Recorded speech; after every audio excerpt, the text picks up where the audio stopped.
spent for the better part of 8 years or so trying to make use of a name. They knew we like comic books. They knew we were big Batman fans. The Graysons. This is us. Our first night in Northeast Wrestling, we actually approached Brian. I think that was just something new and fresh. And when we came out, we were Tommy and JP Daily. That was probably one of our breakout matches. We really just brought the intensity. Why don't we just call ourselves the Nü Graysons? We needed to warm people up to the idea before we just fully went into it. A few weeks just right after we walked graduation, I wound up actually having a few appearances on, WWE. This run has been pretty cool. We got to show that, Backseat's back.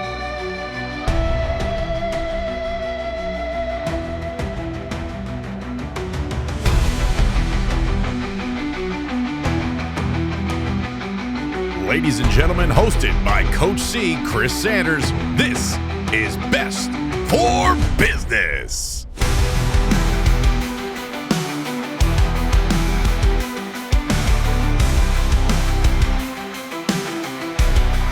All right, everybody, welcome back to the channel. Another episode of Best for Business. I've told these guys thank you like 1,000 times. The Backseat Boyz, the guys who started it all for me. Thank you guys for everything. Thank you guys for doing this too.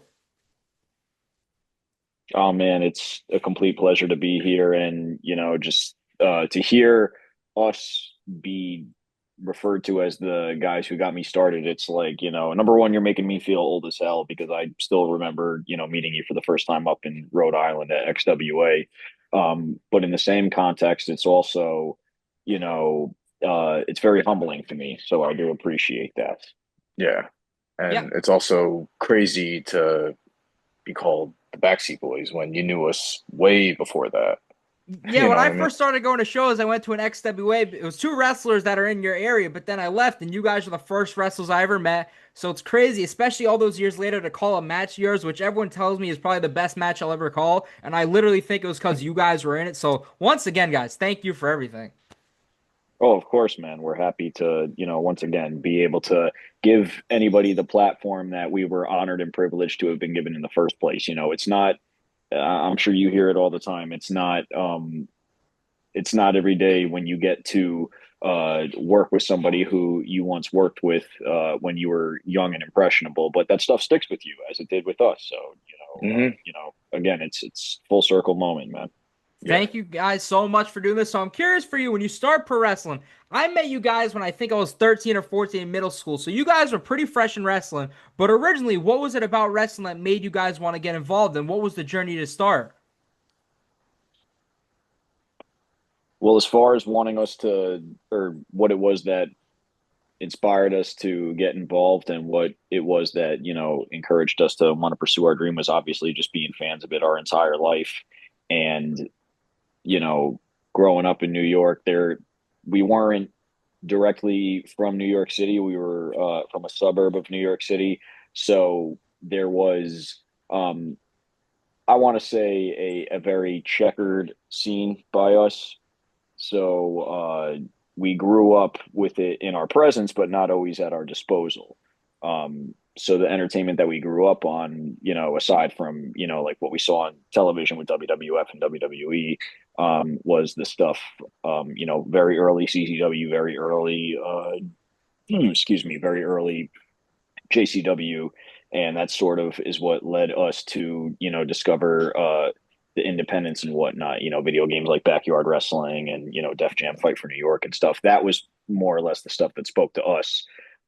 Because these were the guys that, as opposed to, as seen on TV, as seen, down the street, so to say. So that's kind of how, teams like, the Backseat Boyz came into our foray, was seeing them, on the early message boards, on the earliest versions of YouTube, from, if there were any MySpace profiles, publicly available at the time, because we didn't really have MySpace. And then Facebook, that was sort of like the scene that we became enamored with. And then when we first actually broke into the business, obviously, I was in I want to say my sophomore year of college, and JP was a senior in high school, and I started working for a company called the Palisades Climb, which was managed by a man named Kevin Clark, who was a former independent professional wrestler named Kevin Apollo. He referred us to East Coast Pro Wrestling. And previously, to that, Justin, if you want to take over some of the wrestling schools that we were, I guess, researching at the time prior to joining ECPW. Yeah, so about a year before that, I'd say I was a junior in high school, and at the time I was looking at places like PWS, which is now Wrestle Pro, Yeah. and also other local spots. I think IWF was one of them. ECPW I did see as well. But at the time, again, we were just a little too young to be able to be making those trips out to like that part of Jersey at least. So I waited a whole another year and I graduated high school and basically just bulked up that summer after I graduated and also, got a job, tried to supplement money to, pay for my wrestling school and whatnot. And eventually the day before I turned 18, we, had our first practice at ECPW on a Saturday. Oh. And, the rest is kind of history, as they say. I'm curious for you, JP, when you talk about post high school, what was your plan? Wrestling, obviously, always the number one. Always. You said you worked to provide for wrestling. Wrestling for you, Tommy, at two, I assume, number one for you guys?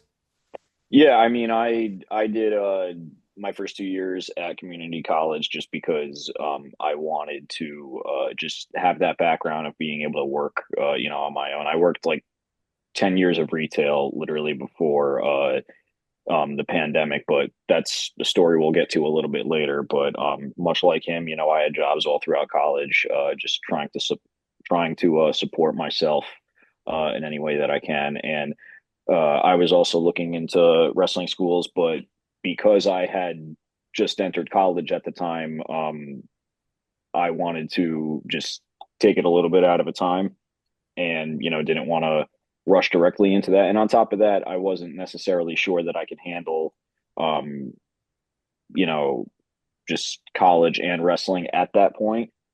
But eventually, again, when you make the right connections and you realize that you could find schools that are pretty easy to get to and still manage, your classes. So, finding ways to, attend class, work a shift and train all in a day, it can be done. It's just you don't necessarily have the resources at 18 that you have at 20 years old. So that was something that I valued, my first 2 years in college in greatly was that, I was able to develop skills that I would later apply in wrestling, such as video editing, social media marketing, things like that. Things that I obviously was developing behind the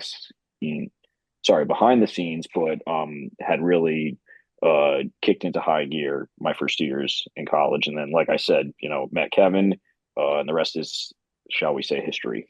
Nice. How was it for you, JP, right out of high school?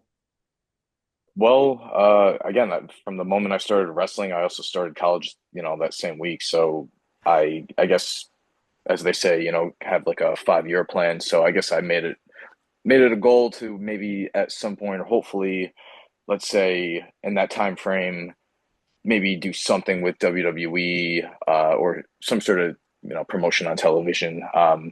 And I managed to, throughout my 4.5 years, wrestle on the independents and get my bachelor's degree in communication studies alongside with my brother. And about, I'd say, a few weeks just right after we walked graduation, I wound up actually having a few appearances on, WWE with Monday Night Raw and 205 Live. So it was just always important as like a wrestler in high school to like make like goals and, whatever you call it, like a 5-year plan, but just, set a list of goals and, hammer them away and try to just accomplish them. And,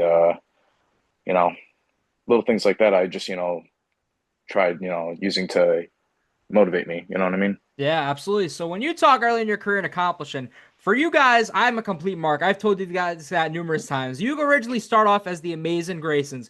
What is the inspiration originally at first? I know you guys are huge Batman fans, but everything you guys did at first in wrestling, what was the inspiration behind that? Simple. Kevin called us his Robins. And Yeah. when you start off, a lot of times how you start is forever how people remember you as. So people still remember, 17-year-old JP and 20-year-old Tommy or whatever I was calling myself back then. Um, so that's kind of the first impression is what sticks with you forever. And they knew we like comic books. They knew we were big Batman fans and whatnot. And um, obviously, the Graysons being, a family of performers from the DC Extended Universe was a low enough hanging fruit that we called it elementary level, character.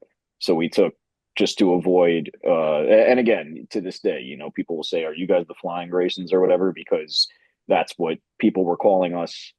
I want to say our first, literally right up until we had our first match. Yeah. People were so like we were doing battle royals, and that's where people were calling us was the Flying Graysons. And then I think once we were starting to have gear made, we were like, all right, well, we obviously don't want to get hit with a copyright, not realizing that how like small and like low scale the stuff we were doing was comparatively speaking. But you know, we eventually were like, all right, well, what about like what's another word we could use? And somehow amazing came to me because it kind of rhymed with like Grayson, and then people say like Amazing Grace or whatever. And we thought, well, okay, like we also like Spider-Man, so Amazing Spider-Man, Graysons, and then on top of that also we're a tag team. So in hindsight is always 2020. Amazing Jekyll Brothers. It was the first ICP album to feature, brother type of characters and whatnot. So we were like, okay, there's things that we could latch on to without it being a direct, rip off of, Batman and Spider-Man or any of the above. It was like, no, this is us. And spent for the better part of 8 years or so trying to make use of a name that quite frankly was like we said elementary level at best. So yeah. I'm curious for you guys. Obviously, probably individually or maybe collectively, you have one. We can start with whoever. What would you guys consider in your professional wrestling your first big opportunity? You want to handle this first? It's a good question, honestly, because I mean, looking back, I'd say I think getting officially booked for a place like Northeast Wrestling was, a pretty big deal for us because we grew up going to those shows. So I think when we first started doing NEW, to us that was pretty huge. Nice. Yeah, I would say yeah, that and just the ability to be in those locker rooms, work at Northeast Wrestling early on, but also there was one weekend in particular where very early on, I want to say this had to have been like February or March of 2016. So we're, if that, a year into working shows, and there's a Northeast Wrestling show in upstate New York. I can't even remember the town. It might have been like it might be Lynbrook or something like that. Probably. If I have to, yeah, probably we could edit that out and figure that out. But it was upstate New York, and it was a show that was main evented by Matt Hardy, and that was also the first show that we would wrestle Vic and Hale the Now at, who was another tag team that we grew up watching from Northeast Wrestling. So, and that was also the first show that we met DeVito at, Tony DeVito from the Baldies Carnage crew. He's another guy who we grew up just admiring and appreciating because he was another New Yorker and from our area, literally from our area, from our neck of the woods. New York has a couple of the Godfathers. DeVito's one of them. There's Dreamer, Taz, Bubba, Mikey, and DeVito. There you go. Yeah, we'll mash them all up together. But yeah, those are the New York Godfathers. So I remember it was a Friday. We did Northeast Wrestling, wrestled the Now, main evented with Matt Hardy. and then later on that night, we would actually all go out to eat with the guys. And Matt, I remember at the time, Matt like sat like right next to us and everything. It was just telling stories and whatnot, Yeah. and that was pretty cool. And then literally the next day, we were at a UPWA show, and by sheer, this is what a lot of times in wrestling is right place, right time. There was an EC3 seminar, which I had known was pretty much at that point. I was aware that the seminars at that point were mostly just a way for the guys to make extra money. It's not I'm not knocking anybody's grind or anything like that, but him and I, we did the seminar. The seminar consisted of us just wrestling in front of him. Later on in the night, we weren't actually booked for the show or whatnot. We just showed up to do the seminar and whatnot. Later on in the night, our friend Mike Orlando comes up and goes, "Get dressed, come with me." And I remember just looking at him, and through the grapevine, I heard that a concluder to the match between him and EC3 cannot be determined. So what's the old dog and pony, oldest trick in wrestling? Have a tag team come out and turn it into a tag team match plays. So swear to God, 2016, greener than goose shit, Amazing Graysons taking on EC3 and Mike Orlando, and somehow completely not shitting the bed and doing okay. Yeah. Still have yet to see full footage of that actual match. I know it exists somewhere. There's probably a highlight reel of it somewhere, but I would say that definitely pictures out there. Definitely no. There's 100% pictures, so it did take proof. Yeah. Because I remember I was posting those pictures everywhere. Yeah. Yeah. But just proof that sometimes right place, right time, and knowing the right people will get you further along. Nice. Yeah. Tommy, I'm curious, who has this footage? Because we have a good track record on here of finding these lost matches. We did it for the Logan brothers. Who has this footage?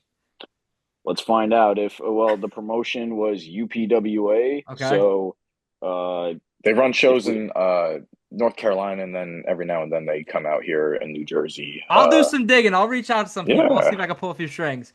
Do some digging.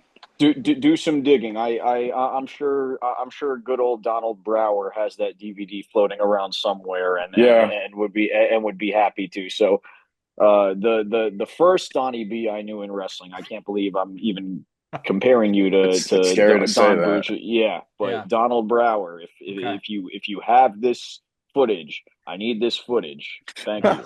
I'll send him a message and everything. JP, when you're talking about early in your career, Northeast Wrestling, you guys are going to shows as fans, eventually wrestling for them. How does the opportunity come for Northeast Wrestling for you guys? So basically, I want to say about a week before making our debut for Northeast Wrestling at the Bethany show, we did a show out in Connecticut for PWA, right? At Bridgeport or something like that.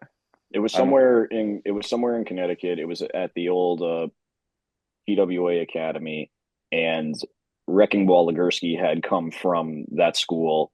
Dan the Man, who we had known from ECPW, had been going there to wrestle. Yeah. And we had a tag team match there.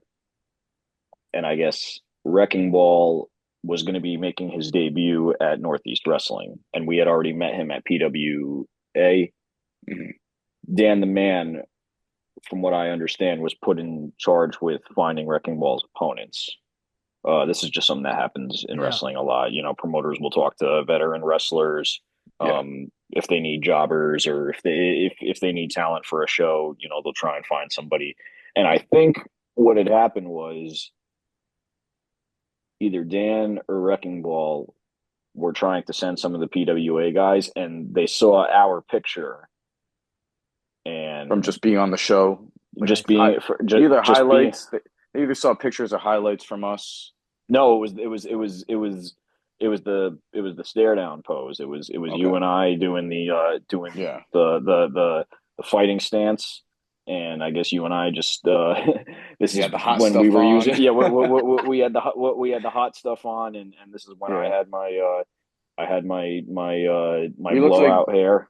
We looked like just two dudes from the Jersey Shore, but we were the Amazing Graysons. The Amazing this is when I looked like Paulie D, and I had the spiky Robin hair, and just I guess Michael saw the pictures and was like, "I'll use those guys," Wow. and Next that week was we it. did a handicap match against Wrecking Ball in our debut. It was all three of our debuts. Wow. Well, we were excited because Dan the no, very very important detail. We were excited because Dan the Man hit us up and was like, "I got you guys booked at Northeast Wrestling." We were like, "Oh shit, fuck yeah," And he's like, Yeah. "Goes, yeah, it's in a squash against Wrecking Ball," and we were like, "Okay, sure." Nice. Yeah. I'm curious for your career. How do you guys align with Brian Anthony? Because when you think Northeast Wrestling, Brian Anthony is like one of the guys of Northeast Wrestling history in general. It's funny you say that because our first night in Northeast Wrestling, we actually approached Brian, and Brian was one of those guys. Obviously, we had known because we had seen him at Northeast Wrestling, at all the shows growing Mhm. up. I'll never forget. I think the first time I distinctly recall seeing him would have had to have been the second Rumble in Rockland, which was North Rockland High School. He went up against Reed Flair that night.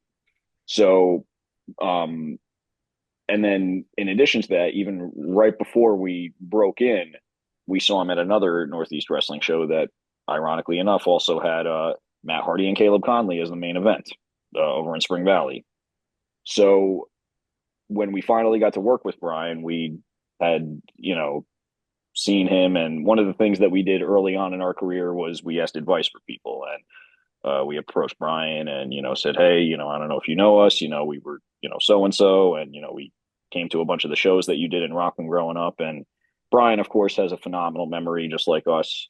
And he said, "Of course, I remember you guys. I remember, like all those shows and everything. It's good to see you, are here in the business now." And, he said, "My advice to you would be, to take this more serious than I did." And this was in 2016. So we're talking almost like a full 2 years before we would even like start working with him. Mhm. Yeah. So I do recall that, that was probably the first conversation we had with him at that time. And then, eventually we would start, getting friendlier at shows and whatnot. He saw the work that we were putting in, and I want to say a full year went by of us doing shows for Northeast Wrestling. And then finally, I remember one day, out of the blue, getting a message from the promoter, um, Mike Lombardi, and he said, I I think it was to the effect of, "I'm going to start using you guys a little bit more frequently," something to the effect of that. Um, Yeah. because NEW was one of those promotions that they would run periodically throughout the year, but the summer was their hot months. Mhm. So Oh if yeah. you were getting booked for them during the winter, it meant that you were being used regularly. If you were getting used in the summer, it meant that he had a bunch of one-off shots and a bunch of towns that needed local talent and whatnot. So Hmm. to hear that at that time, it was like it felt like we were almost coming out of like a Great Depression era, because the first couple of years in wrestling really aren't the most fulfilling. You think you're a lot better than you are, and you have a bigger work ethic than you are really capable of. Mhm. So all you want to do is wrestle. All you want to do is wrestle. All you want to do is travel. All you want to do is just throw yourself in a car and just do it. But to understand that it's about the grind and how to work it and how to maximize it. Hmm. Um, Once you get over that learning curve a little bit and you start realizing that it's about having your dates filled, your calendar aligned properly, and that the show that you're doing now isn't about what's going on right now. It's about 3 months from now. That's when things start to Yeah. make sense. And Northeast Wrestling was, I guess, the first litmus test for us in that regard, was knowing that in December, we were thinking objectively about having shows in February, in March to think about.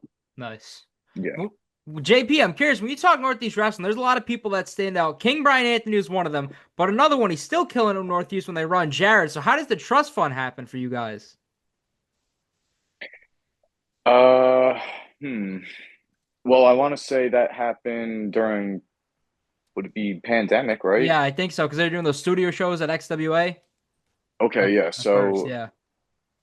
I think that was just something, to create something new and fresh. Nice. Um, Again, the world shut down and there was barely anything going on. So NEW would go to where XWA, their building where they did their shows at, and we would do studio sessions, or studio tapings, and basically, uh, just to make things interesting. Hopefully, when the world did, come back up and running, they decided, to pair us up with Jared, and definitely, gave us some personality and something cool to, work with. I thought at the time Yeah. it was cool. And yeah, Jared, good talker, Yeah.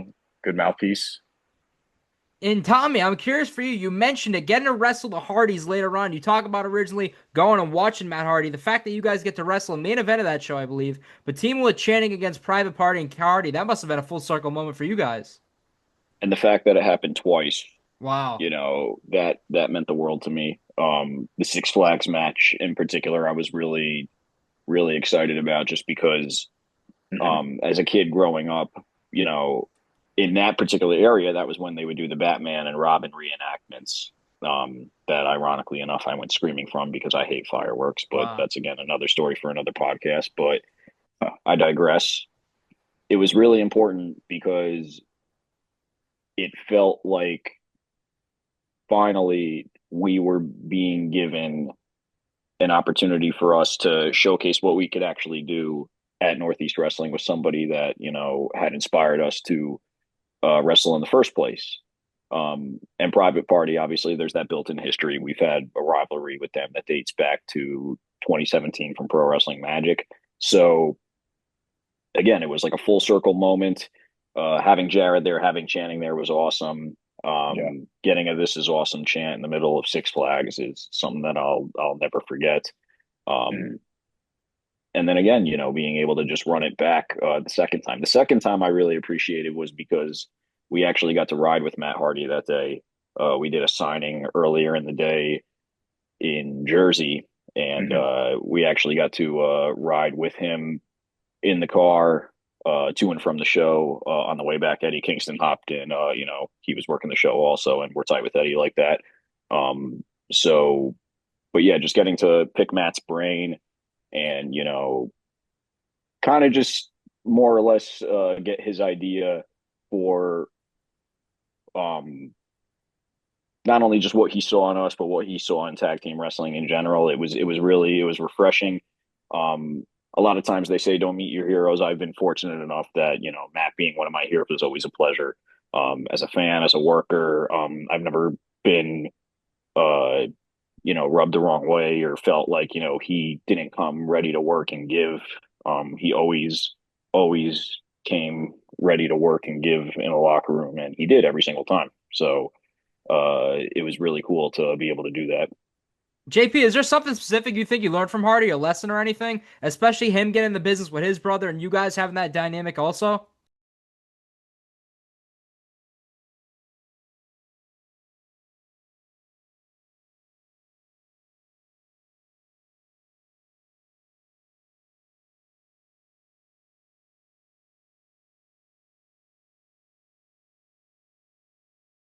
Wasn't stressful, like calling, like it was the whole experience, honestly, was just fun. Yeah.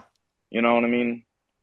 And like, yeah, we learned a lot of stuff, but it's like I can't really pinpoint anything like specifically. Yeah. Um, I guess it was just like at the time a test for us. Like they were hot on TV, and I guess that was a test for us to show them that it's like, hey, like, we can go with, I guess TV talent at the time. Yeah. So we had a job and a goal, an objective to just take care of the TV talent and make sure no one got hurt and to hang with them. Yeah. And they give us that stamp of approval. Nice. Sorry it took so long to answer that, but it's like with certain things like that, it's like, to be honest, I it's so hard. It's like I Well, don't really you remember. you guys have done so much in wrestling. So like the fact I've told you guys, like I got to see this when I was 13 and now I'm 20, to see your careers to where you guys are. It's crazy because we talk about wrestling hardy. I've interviewed a good amount of people and this drops is like 106. Like there's only a certain amount that can even say they've had opportunities close to what you guys have done. And you I guys mean, are still young. You have a lot to go. yeah, I mean, he's just a great, genuine, guy, honestly. Nice. Again, like the whole experience, just putting everything together and like all like sitting there and like, we're all like in a circle around the locker room and everyone's just like watching us put this whole thing together. Hmm. Like that's what I remember more, honestly, not the Nice. match. You Yeah. know what I'm saying? And like hanging out with him and going out to eat real quick or just, you know, I guess hearing, things about like, psychology and working TV and just like road stories like that. Like that's what I remember more than honestly the match. That's why Nice. I say like, especially that second time, it's like a lot different than, obviously, I guess the first time is always a feeling out process. You know what I mean? Yeah, absolutely. You talk about Northeast Wrestling. They were running an XWA during the pandemic, but prior to that and during it, how was the pandemic overall for you guys? Because coming down from New York to Rhode Island, obviously, it's a bit of a hike, but for other companies around, how was it? Well, Um, the pandemic hit us particularly rough because where we're from in Rockland County was the highest COVID proxy uh, case like outbreak Okay. for COVID period. Like Wow. when you go back and you play it back, it was Manhattan and it Mhm. was Rockland County and it was all across like the East Coast that like hit it the worst. And because we're in the Northeast, um, the restrictions were so much worse. Like I remember it was 316 day. yeah, I was working a job and I would be working remotely until I was eventually, let go from that position because that's what happens to the world. You got to see a real time collapse of the world that we knew it, like literally overnight. It yeah, all started with Tom Hanks tweeting that his wife had got COVID, and then the whole GameStop thing, um. But as weird as it is, like I think it feels objectively weirder because we actually did a some lot people of not to cut you off, but I feel like honestly, as weird as it is, we did a lot more traveling in COVID. eventually, Eventually, yeah, when things shut down, like my brother said, we like Austin 316 day, like I was at my job and we were told that we were all getting laid off and it was only going to last for like 2 weeks. And 2 weeks turned to basically God knows like what, like over like a year and a half or Yeah. two. yeah, But it I was bad. remember, so March happened and we took like about 2 or 3 months off from like at that point wrestling was just like forget about it, Hmm. unless you were on TV or something like that. Like nobody on the indies was wrestling.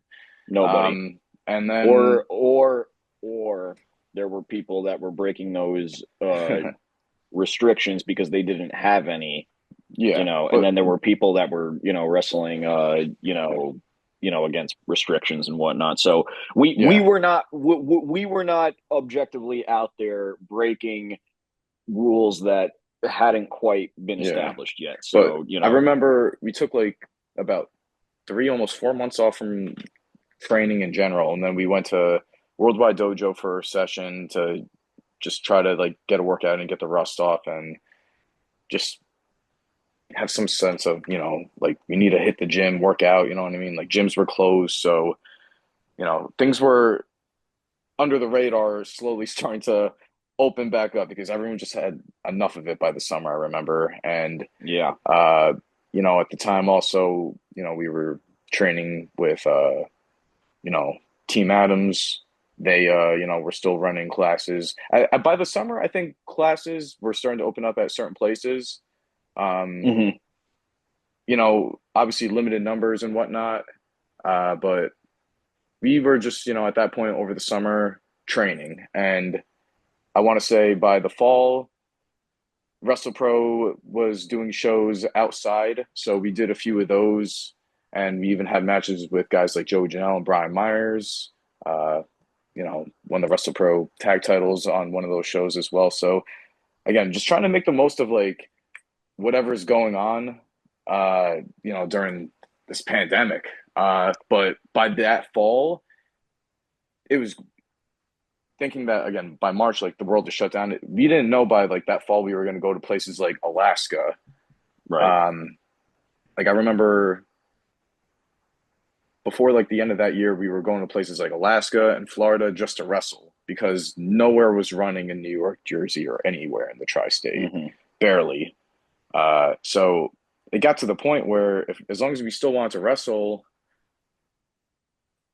we had to, go to places that at least allowed, no quarantine. Yeah. So how, when we talk about checking boxes, we talk your careers. How was it getting to wrestle in Alaska? Because I know for so many pro wrestlers, that's one of the goals in the boxes that they want to check off. Is there anything that stands out? Obviously, wrestling doesn't happen that often in Alaska. For you guys getting to wrestle there and being a part of those tours, what were those like?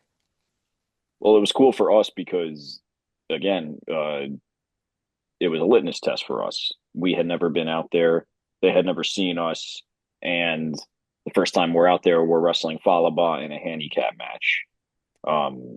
So, like physically speaking, there's not a whole lot we could do, but we went out there and did what New Yorkers do best, talk shit, and, got over with our mouths. And the next night, same thing. We're in there with guys twice our size who, and we're having to drive and direct as heels. Again, our music doesn't work, so wrestling 101. Take it and run with it, kid. So what do? I go out there and I start talking shit and I immediately hear the boos.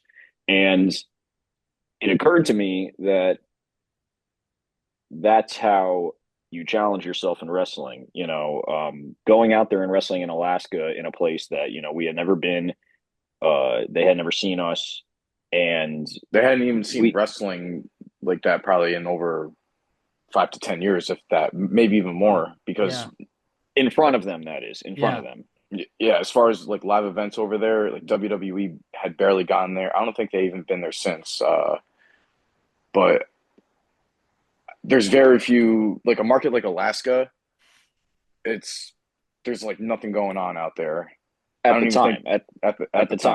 At the time when we were still, we had gone right as Wrestle Pro Alaska started to go multiple times a year, which in my opinion is pretty cool. It turns something like Alaska, which some people don't ever get to see in their life. We got to go 5 times in a year and a half. That's nuts. We got to go all 4 seasons. We got to wrestle guys like Matt Cross and Cheeseburger and LSG over in Alaska. We got to have the BWOs, I want to say 3rd to last match. Wow. One of the last matches as a team. Yeah. So, definitely probably like one of their last matches, period.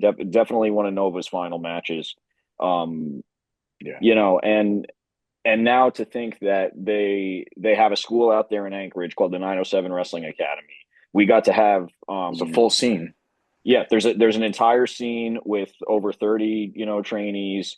They run monthly shows out there. GCW is about to run in Alaska, and I'm not saying that him and I are the reason why there's a full scene, but I would like to think, the fact that we were able to go out there and be a part of when it was still so small and secular, you know what I mean? I like to think the fact that we showed that it could be done maybe just had a little something to do with it, getting to have somebody's first match out in Alaska and have it be streamed worldwide, to where Mike Johnson from PW Insider is writing about it. That was something that was pretty cool, again, getting to wrestle Matt Cross, a guy that, I thought very highly of, and still do think very highly of, as an independent legend, getting to wrestle him twice out in Alaska, getting to wrestle Danny Moff out in Alaska, one of our trainers. That's something that, nobody will ever be able to take away from us. Tommy, I'm curious. This could be me being a mark. I've always wondered the inspiration. When you started coming out for a period with the card, what was like the inspiration behind that? Simple, Yu-Gi-Oh! I'm a big Yu-Gi-Oh! Fan. I'm a big fan of the Duel Monsters and Yu-Gi-Mans and Pokemans, and we're huge nerds. And to this day, I love me some Yu-Gi-Oh! And I think one day I was just we do a lot of voices in the car, JP and I. So I was doing my my Joey Wheeler voice, and I think I was like, Dualist, and then it just occurred to me that Yeah. a duel is a fight or a competitive, like match. So I thought, okay, technically, a duel can be a wrestling match, and I took my logo, and I put it on a playing card, and for a little bit, I tried the Dualist Tommy Grayson, and um, again, just wrestling is all about throwing shit at the wall and seeing Just what'll constantly stick, and evolving. yeah, and it was cool. It was cool. I like getting to draw the card and tell people that I was sending them to the Shadow Realm and stuff. That was pretty cool. Being out in Alaska and having people chant Shadow Realm, Wow. and while while your girlfriend and your mother are watching over at 2 o'clock in the morning in New York, and they're asking why are they chanting Shadow Realm, and you're Yeah. having to explain it's a Yu-Gi-Oh thing, just like but in actuality it means death. Like you're Okay. sending someone to death. You're sending someone to hell. So Yeah. JP, earlier you mentioned when you first started, you had that sort of 5-year plan of what you wanted to do. You were on TV for WWE in 205 and Raw, but I'm curious, how did AEW come and how does Daily come for the last name? So during the pandemic, a lot of indie or independent wrestlers were just when they were doing their tapings in Jacksonville, Florida. It was at Daly's place. So just every few weeks or so when they were doing tapings, if you were chosen, you would go out there and you would do AEW Dark, and if you were lucky, maybe be on Collision or something like that. So when we showed up, we had on our silver tights at the time, which was like the chrome Yeah. long tights that literally looked like Edge's 2005 Money in the Bank tights Okay. at the time. It's They like were a like that hybrid of really, like Edge and Christian. You know what I'm yeah. saying? And It it was had like, like Grayson right on the back. yep, right on the ass. It had Grayson and Batman the animated series font text right on the ass, and uh, I remember because they weren't calling us the Amazing Graysons. It ref, I think Aubrey was filling out the matches, and she was writing them down, and it said JP Grayson, Tommy Grayson versus Luther and Serpentico, and we were like, oh shit, we're actually getting used, because I think we were out there for a week at that point and hadn't been used. So we were like, okay, cool. Went and found Yeah. Luther and Pentico, and two of the nicest guys ever. They were extremely welcoming and extremely giving, and said, guys, you want to go to the ring and just maybe just walk through certain points of the match and whatnot. And as we were doing that, I see Stu Grayson get into the ring, and he eyeballs me up and down, and he goes, Grayson, huh? And I said, yep. And he goes, that's going to be a problem. And obviously it was enough to have us have to have our name changed, and finding out that our real last name was Duboff, was literally told, yeah, that's not going to work. So it wasn't actually until we were out there posing for the hard cam right before Pentago ambushed us that we heard JP and Tommy Daily. So I didn't even have time to process it, because if you watch the match back, we're posing on the outside. We do our pose, and Robert says, JP, yeah, it's a hot start. And then JP and Tommy Daily. And then I'm like, wait, Daily, what? And then I'm just, bam. And I think at the time also, because this might have been the last Daily's Place taping. So this was at the time, I think, when it was one of them. I know they did like a few more after. I know they went back there.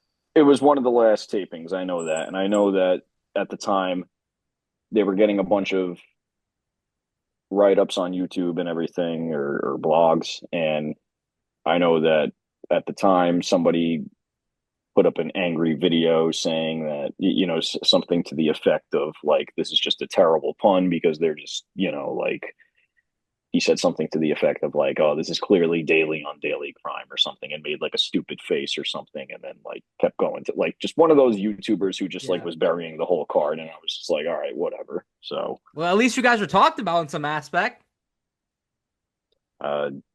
I guess bad publicity is good publicity. I guess. When we talk fights, I'm curious for you. What does this match mean for you guys? You wrestling each other at Wrestling Open, that whole storyline. What does that match mean for you guys? I mean, I honestly think that was probably one of our breakout matches, and probably one of the best matches on Open, if I had to be honest. Uh, I mean, we really just brought the intensity. We made that as real as we could, and we didn't hold back. And I really think, again, just we just needed that opportunity to, show that although we're a brother tag team, we are capable of, being singles wrestlers. And even if we have to wrestle each other, we'll do it. Nice.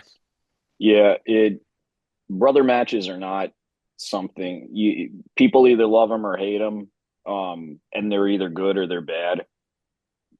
Example being good, you got Brett and Owen. Example being bad, you got the first Matt and Jeff. But I try and think that we're somewhere in the middle, of that. I think that objectively speaking, it's like my brother said, it is probably one of our breakout matches. It probably is one of the best Wrestling Open matches that they've had. I'll put that up against any match that they've ran since then, proudly. But with that being said, I also like to look back at that match now, and I appreciate how much him and I have grown as performers since then. Nice. That was like, not to cut you off. I mean, you're good. Again, that was almost like us putting the Amazing Graysons to rest, because, to be honest, that's kind of what led us now to. Well, you were going to say it perfectly. I was perfect transition. So from this match, the idea starts coming from the Nü Graysons. You talk about in this promo. Now, I think I've told you guys before. One day I was sitting there doing homework for like an hour. I watched this promo on loop. There was something about it with you guys. Maybe the way you guys handled yourself about it. So when does the idea come to put the Graysons to rest at first? After the Amazing Graysons. So after the chairs match, we knew we wanted to obviously start teaming again, and do something different. It was just a matter of, like, we knew what direction we wanted to go. It's just a matter of now, like, what do we call ourselves? And also we didn't want to wear tights anymore. Once we had that match, like, we looked at ourselves and we look pretty cool, Yeah. And then we watched the match back, and it just like, I was like, yeah, we can't wear tights anymore. It's just it just something felt authentically better in being in pants, that it was like, when Goku evolves into a Super Saiyan for the first time, or when Hobson first put his contacts in. It's like, it just, or in Batman Mask of the Phantasm, when Bruce Wayne first puts the cowl on and Alfred's like, my God. It's like, that's how we felt at the time in those pants, like we would feel like that a little bit later on, spoiler alert, but at the time, this is what I specifically remember, because we didn't necessarily want to put the Graysons to rest, but we knew that this would be the last match that we would do. Embracing, yeah. Because again, we would go almost the entire summer after that match, I guess, still as the Amazing Graysons, but like with like a whole different look, until we officially decided, like, we're rebranding as this. Like, a few weeks after we did that chairs match, we went to a Limp Bizkit concert, and I'll never forget, because if it weren't for my dad telling me to go, I wouldn't have been inspired to, do the Nü Graysons, with my brother. But yeah, we went to that concert, and then afterwards it was almost like it inspired us to, all right, there's something here. Like, we changed our look, we have like that same kind of, like, vibe, and I guess like attitude and demeanor. So like, and it was a reflection of who we were, like, it's one thing to be a fan of comic books and a fan of those characters and everything, but the problem is that if you're not that person, you just come off as a cosplayer, which we were trying to outgrow that. We were trying to sink into our own skin as performers and identify with something that was something a little bit more us, tangible, and just being fans of music. And obviously our dad was a drummer, and the music two things it's that always inspired us. Nice. Aside from obviously comics and all that kind of stuff, like the video games, like music has always just inspired my brother and I, and we always want to find a way to almost like tie it into wrestling somehow, some way. And going to that concert, it's almost like we went and we never came back. And for that whole summer, we were just coming up with ideas and promos, and I guess just the whole plan to rebrand.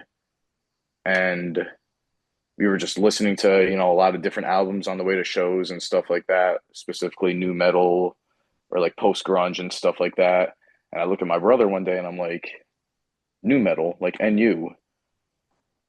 Why don't we just call ourselves the Nü Graysons? You know what I mean? Yeah. And that was almost an idea, to be honest.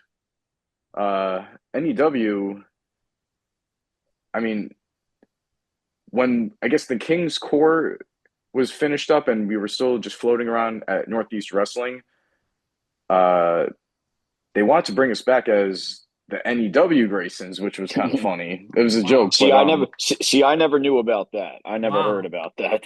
I have the messages. It's funny. I was like, oh, word. But I was like, that's that's funny, because we were like, the King's Court and we were all evil and everything like that. So we were gonna come back like, fresh, because when we did, we had like, again, similar like Batman tights, just more animated and New Adventures of Batman style. And just still kind of like comic book campy. Again, this is like before, he was doing the Dualist and everything. But again, that's just like a little side note for you. Yeah, that's crazy. Yeah. But I do remember, that being an idea, but I thought of it and I was like, well, why don't we just NU, you know what I mean? Which is, just a symbol for like nu metal and whatnot.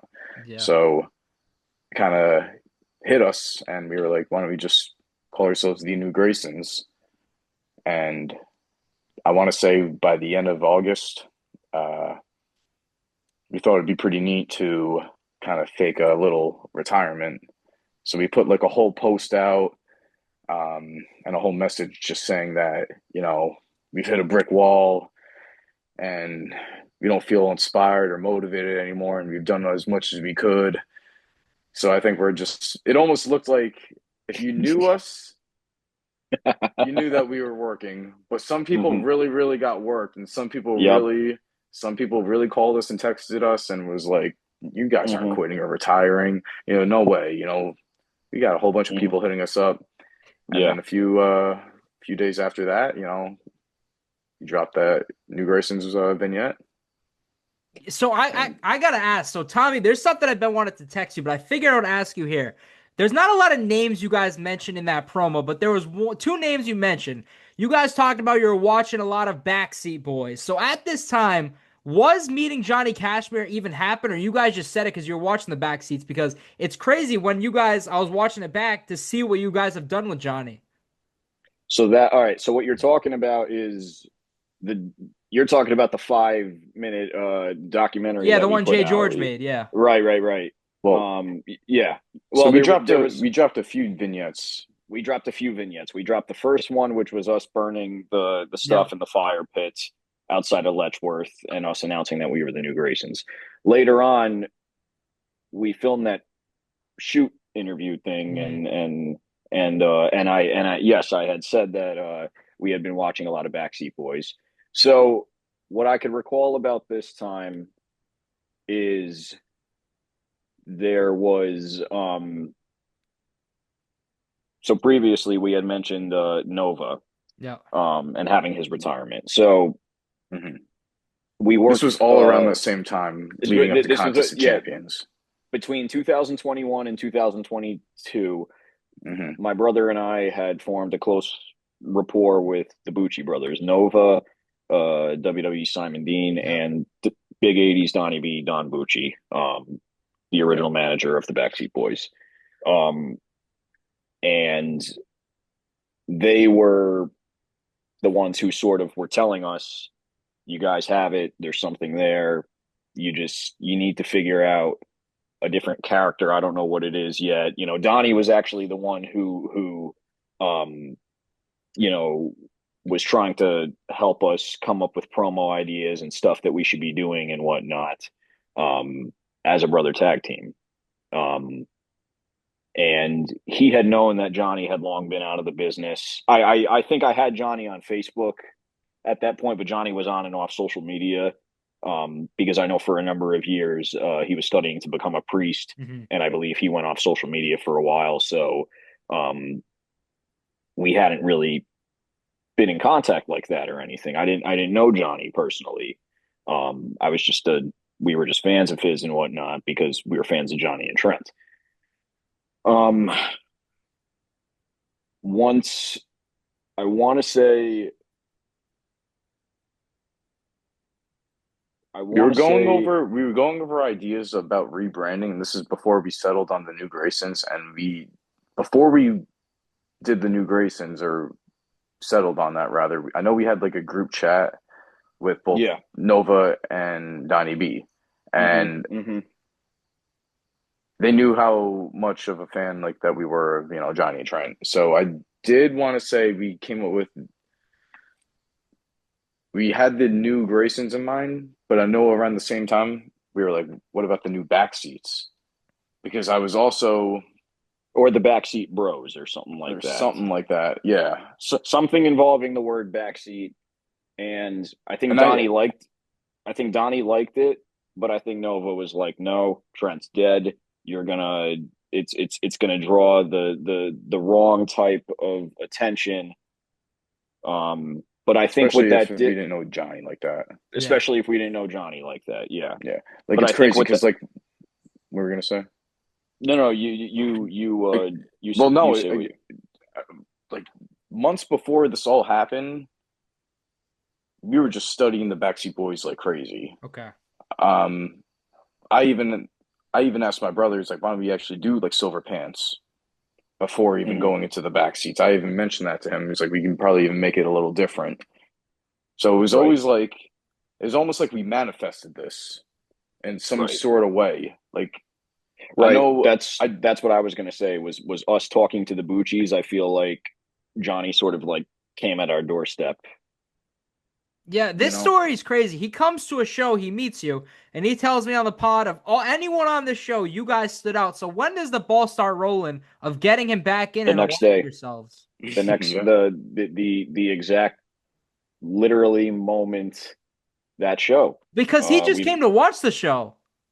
He came to watch the show and pay support to Nova and Donnie. I think Jordan Oliver was originally supposed to be at that show and win the Skywalker Championship, but something happened with scheduling issues. Johnny and Jordan were friendly behind the scenes also, because I know that Jordan had been doing Trent Acid solo tributes in GCW and whatnot, and I don't want to speak on Jordan's behalf or whatnot, but he and Johnny had their own relationship prior to us meeting Johnny. So that's just history. I'm not going to dispute it. You have to acknowledge history. Johnny was there. We made eye contact, and it was like, from that moment on, my world changed. I knew that like this person who I'm meeting is somebody that's going to be in my life forever. We got to the back, and I just watched how he interacted with Dan Moff, who was our trainer, and how he interacted with the SAT and Chris Chetty and everybody. And I remember we took a tag team picture with all of the guys except for the tag team that we wound up wrestling that night. And I'm not going to get into it, but it was probably one of the, like, I compare it to the opening scene in 8 Mile when Rabbit goes to rap and like the words won't come out. That's how I felt in that match. Okay. I felt like B Rabbit on stage, and Proof is just eating me up. Proof is just eating me up, just leaving me out to die, That's how I felt. And as soon as I got to the back, Kashmere was like, "You guys did nothing wrong." You know what I'm saying? You had a lot going on this match, and the way he assessed it, I knew again. This is a guy who understands the business. This is a guy who understands tag team wrestling. This is a guy who understands human compassion and human nature, and the idea that wrestling is supposed to be similar, if not exact, to making music. Mm-hmm. That everyone has an instrument that they have to play, and that, bottom line, if you're not in the position to make music, music is not going to be played. I'm curious for you, was there like a moment finally? Because I remember, like, I don't want to say it was like a trial run, but for a while you were the Nü Backseatz. Was there a moment where Johnny or Donnie said, like, straight up, like, no, you guys are now the Backseat Boys? I think we needed to warm people up to the idea before we just fully went into it. So we spent like the first year, 2023, just warming people up to the idea. And then I want to say it was after a match with Simon Gotch and Aiden English, the Vaudevillains, at the ECW arena for Battleground. It was after that match, I felt like there was like that passing the torch moment. Gotch got on the mic and just, said some really kind words, not just about, Johnny, but, just about like, the Backseat Boys and everything like that. All three of us and all Trent, three of actually. us and Trent Acid. And I think it was after that, Johnny was just like, you guys are officially the Backseat Boys. But we still refer to each other, and people will refer to us as the Nü Backseatz as a group, because it was meant. Yeah, go on. Well, I was just going to say, it was when we first started, it was like anything else. We didn't want to jump the gun. We didn't know Johnny like that, really. We still had to form a relationship and a bond with him. So we didn't want to come out and have it be something where like we blew our own moment. So having it be the Nü Backseatz, I think, was our way of easing into the role and allowing ourselves to prove our worth of the name. And also collaborating with our brand and Johnny's brand and bringing it into one. Because to this day, we're still referred to as the Nü Backseat Boys or the Nü Backseatz or whatever. And you know what? Like, I'm okay with that because it shows that what we created before going into the Backseat Boys got over enough. Right. Like creating ourselves and rebranding as the Nü Graysons. If nothing else, not to cut you off, but the Nü Graysons was like, if you've seen the Power Rangers, the Nü Graysons was sort of like the bridge between Mighty Morphin and Zeo, where you had the week-long arc of Mighty Morphin Alien Rangers, or I call it, we were Charmeleon, after being Charmander for too long, waiting to be Charizard. It's that middle of the road it very much was a transitional gimmick. It was made for us. It was made for us to transition from the Amazing Graysons to the Nü Backseatz, because we couldn't have gone from the Amazing Graysons to the Backseat Boys or whatever. It would not have it wouldn't have worked. We needed to step into our big boy pants. We needed to start, embracing the do it yourself attitude that Johnny and Trent always had, and we needed to stop giving a fuck. Excuse my language, but so much of the Amazing Graysons was us trying to be people we weren't and trying to get jobs. And it's like, once we were just like, fuck it, we're just going to have fun and we're just going to be ourselves. That's when we started really learning about who we were as wrestlers, and that it's okay to play your notes and know what you succeed in and know what you do well in, but in the same context, challenge yourselves because you want to be better. And showing vulnerability is not a weakness. It's actually a good thing. These are all things that it took us, some people get it like that. Yeah. And some people plateau like that.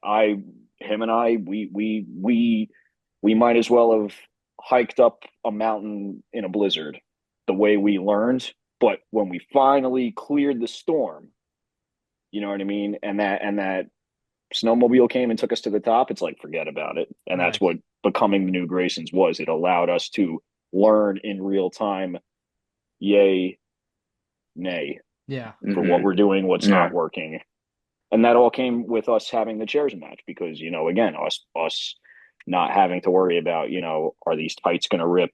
Are these, are these kick pads, going to like all of that was out the window. It's like, no, you know how to wrestle. Like, stop thinking about it. Like, you know what I mean? Yeah. When you Yeah. talk you guys' career, JCW somewhere recently that you guys were killing. I forgot how many days you had the tag titles, but is there a match so far from JCW that sticks out for you guys? Uh, I guess it might not be I don't want to say our best match like work rate wise, but I'll always just the first time showing up there and winning the tag titles in our debut is always going to be, just one of our, favorite moments because Nice. just we weren't expecting anything whatsoever. We were just happy to be there. And when we showed up and got in the ring with, Kerry Morton and James Storm and won those belts, it was like just a dream come true for us, honestly. And again, we showed up and just happy to be there, you know. Oh, I Tommy, is get there any into more that stick out? crazy. Oh, No, you're good. I would say, so you mentioned the first time we won the belts. I'm going to say the second time we won the belts, Devil's Night, uh, October 30th, 2024. The Bang Brothers had officially rebranded as the Altar Boys, and we reclaimed the JCW tag team titles for the second time in Detroit. And I just remember that match just being on another level of intense, which is ironic, all things considered, because I remember getting hurt really early on in that tour. I think I bruised my chest like really bad to the point where it just sucked. And I remember at that point in that match, I was like, screw this. You're in Detroit. It's Hollow Wicked. yeah. I was like, you're gonna wrestle. You're gonna fucking kill it. And I remember we did it. And then Johnny went and betrayed us, the son of a bitch. And then Tony came out and saved us. And it was cool. Nice. It was really cool. To have those two moments go down where it was like twice now, we got to show that, Backseat's back. Nice. Mm-hmm. Tommy, I'm curious for you, how has recovery been? Obviously in July, unfortunately, you suffered the injury, but post that, how has everything been for you so far? Keeping up with wrestling, I see it or PWU now, you're starting to do stuff, but how's it been for you? I'm just hanging in there, Nice. doing physical therapy, trying to get stronger one day at a time, and understand that, things happen the way that they're supposed to, and I'm down, but I'm not out. Nice. JP, how's it been turning singles for a little bit? I know for the Backseats, you split up a little bit for Wrestling Open, having that one-on-one, but to see you now, how has that been? Well, I think a lot of people forget that for a good year, again, that year, especially Yeah. doing a lot of open, wrestling my brother, a majority of 2022, I really cranked it into high gear with trying to wrestle more singles matches. So a lot of people forget that I do have experience in singles. I even went to Mexico by myself before, we actually met with Johnny Wow. and did the Backseat Boyz. So again, I got some experience under my belt. So this run has been pretty cool. I mean, I've done some game changer wrestling shows, and just grateful for anyone just giving me an opportunity, and showing, I can do this, you know what I'm saying? Yeah. But aside from that, Pro Wrestling Unplugged is back.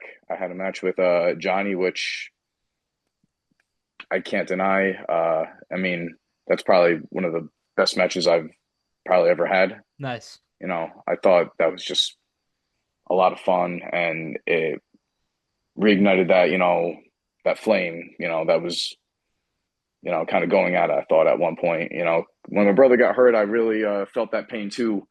And, I thought that was it, to be honest. It really,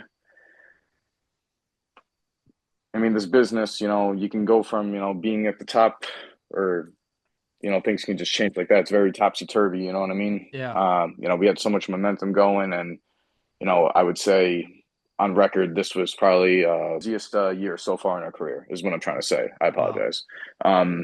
Just like the Without track a doubt. record, without a doubt, yeah, with the track record that we were going, and just the promotions and all the, schedules and everything like that, it was just we were going hard. And, you know, it really kind of just, when my brother got hurt, it, you know, it affected me too. But I'm really trying my best to, you know, just, you know, keep, you know, my head up and stay busy and stay productive. And, like my brother said, you know, things happen for a reason. And, you know, I'm really trying to evolve myself, you know, be more confident, you know, cutting more promos and, you know, just putting more content out there. You know, just doing what I can to, you know, just make sure when my brother does get back, you know, things can just, you know, be the same. Yeah, I'm curious for you guys. Tommy, when is your estimated return? I'm not exactly sure. Okay. When I first got hurt, the doctor had made it seem that I would not be walking again. Then I was told that it would take up to a year. Then I was told that it could take anywhere from 6 months to a year. I do know that Crowbar has an exceptionally high track record with his recovery status as far as people returning earlier than expected. I know Joey Janela had an injury that was supposed to keep him out for a majority of this year, and I think he recovered in 5 months with Crowbar's physical therapy. I know that Ali Catch went to him for physical therapy recently and was expected to be there a lot longer, but progressed a lot faster and should be returning to the ring soon. I could say personally, I've regained range of motion as far as being able to rotate my ankle, and I'm putting weight on it. I'm able to walk. The problem, of course, is can I compete? Yeah. Can I run? Can I, you know, not yet. I still, you know, I just started the advanced physical therapy. So it's hard for me to say when exactly I'll be back because I don't want to rush it and I don't want to do anything that will delay me returning to there. I don't want a 6-month problem to turn into a 12-month problem, into a, you know, into a 2-year problem, you know. With that being said, I know I'm in good hands. I know that wrestling isn't going anywhere, and you know, it sucks. It sucks to not be in the ring doing what I love, but thankfully I'm smart enough to know that, you know, I'm of use elsewhere than just in the ring. Yeah. Well, guys, I say it all the time. The impact you guys have had on me, I can't thank you guys enough. I can't thank you enough for doing this. However, I've ended every interview of Best for Business the same now. The day you guys decide it's all done in wrestling, which obviously isn't happening anytime soon, but the day you decide it's all done, what do you want, whether it's the Amazing Graysons, the Backseat Boyz, whatever you want to say, what do you want your legacy in pro wrestling to be?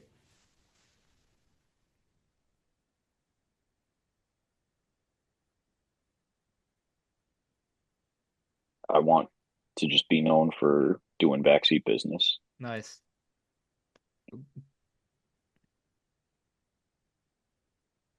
I want to be remembered as someone who just kept it real and was just themselves the whole time and didn't give up. Nice. Guys, thank you so much for doing this, and thank you for everything over these years, guys. I appreciate it. Thank you for having us. Thank you guys for doing this, and thank everybody for watching this episode. This was Best for Business. Thank you for watching this episode of Best for Business. Don't forget to like, comment, and subscribe. Until next time, because this is Best for Business.